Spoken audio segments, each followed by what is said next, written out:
कई समस्याएं जिनका इंसान सामना कर रहे हैं वो सिर्फ इसलिए हैं कि हमने वो जागरूकता खो दी है कि कई शक्तियों के साथ तालमेल में कैसे रहा जाए। अगर आप जीवन के तालमेल में आ जाएं, तो आप भी सुबह 3 बजे के आसपास नींद से जाग जाएंगे। उस समय अगर आप बैठकर वो अभ्यास करें जिनकी आपको दीक्षा दी गई है, तो उससे सबसे ज्यादा फायदा होगा।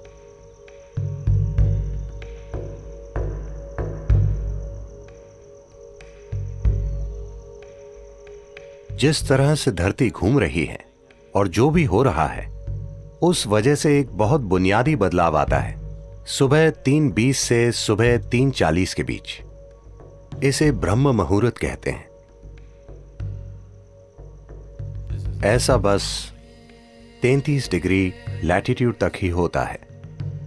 आपका सिस्टम, मनुष्य का सिस्टम एक विशेष तरीके से व्यवहार करता है। यह एक संभावना है। तो एक जागरूकता रही है इस संभावना का इस्तेमाल करने की। आपका जीवन उन कई चीजों का परिणाम है जिन्हें हम ब्रह्मांड कहते हैं या जिन्हें हम अस्तित्व कहते हैं। तो हम इस जबरदस्त घटना का परिणाम है जिसे हम सृष्टि कहते हैं। हम अपने आप में एक अलग जीवन नहीं है। तो जब आप तालमेल में होंगे तो कुछ चीजें होंगी। हमारे अमेरिका के टेनेसी में स्थित आश्रम में ऐसे झिंगूर पाए जाते हैं जो 17 सालों में सिर्फ एक बार जागते हैं। क्या आपने ऐसा कुछ देखा है? वो समझ जाते हैं कि 17 साल हो गए और वो जाग जाते हैं। फिर वो बच्चे पैदा करते हैं और सो जाते हैं। वो समझ जाते हैं कि 17 साल हो गए, वो भी बिना किसी अलार्म बेल के। तो ये कैसे होता है? मैं कह रहा हूं कि वो प्रकृति के साथ तालमेल में है। हमने प्रकृति के साथ तालमेल खो दिया है और हमें लगता है कि यही हमारी प्रकृति है। नहीं, कई सारी बीमारियां और समस्याएं जिनका मनुष्य अनुभव कर रहे हैं, वो बस इसलिए हैं क्योंकि हमने वो जागरूकता खो दी है कि उन कई सारी शक्तियों के साथ तालमेल में कैसे रहा जाए जो हमें वो बनाती हैं जो हम हैं। तो योग वो तालमेल लाने के लिए है ताकि आप जीवन के साथ लय में हो। अगर आप जीवन के साथ लय में होंगे तो आप भी सुबह 3 बजे के थोड़ा बाद जागेंगे। अगर आप जागरूक हैं तो अचानक आपके अंदर जीवंतता की एक किरण जागेगी, और अगर आप गहरी नींद में भी हों तो भी जाग जाएंगे। आपके साथ यह होना चाहिए। इसका मतलब है आप उसके साथ तालमेल में हैं, आप जीवन के तालमेल में हैं। तो मुझे क्या करना चाहिए? क्या मुझे ध्यान करना चाहिए या क्रिया? इससे फर्क नहीं पड़ता कि आप क्या करते हैं। आपको वो प्रक्रिया करनी चाहिए जिसकी आपको दीक्षा दी गई है,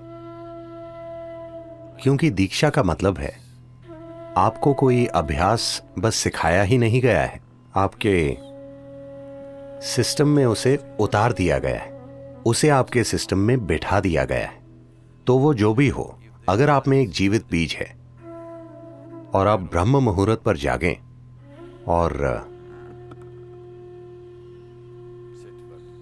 वो अभ्यास करें, तो इससे सबसे ज्यादा फायदा होता है, क्योंकि तब धरती के बर्ताव का आपके सिस्टम पर वैसा ही असर होता है। अगर आप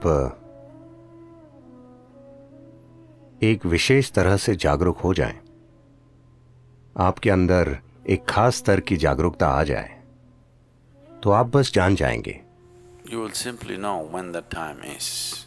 कि वो समय कब है। अगर आप सही समय पर सोने जाएंगे तो आपको घड़ी देखने की जरूरत नहीं होगी। आप हमेशा जान जाएंगे कि 3:40 बजे हैं, क्योंकि फिर शरीर एक अलग तरह से बर्ताव करता है। उस समय अगर आप बैठकर वो प्रक्रिया करें जिसकी आपको दीक्षा मिली है, वो नहीं जो आपने किताबों से पढ़ी है, तो सबसे ज्यादा फायदा होगा। उस समय बीज को अंकुरित होने के लिए जरूरी मदद मिल जाएगी, या वो अन्य समय के मुकाबले ज्यादा तेजी से विकसित होगा। यह सिर्फ दीक्षित लोगों के ही लिए है। अगर आप दीक्षित नहीं हैं, आप किताब योगी हैं,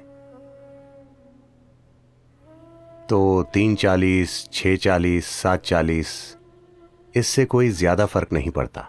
ऐसे लोगों के लिए संध्या काल ज्यादा महत्वपूर्ण होते हैं। संध्या मतलब सूरज के उगने से 20 मिनट पहले से 20 मिनट बाद तक, या सूरज डूबने से 20 मिनट पहले से 20 मिनट बाद तक। दोपहर और आधी रात के लिए भी यही सच है, लेकिन उनकी प्रकृति अलग है।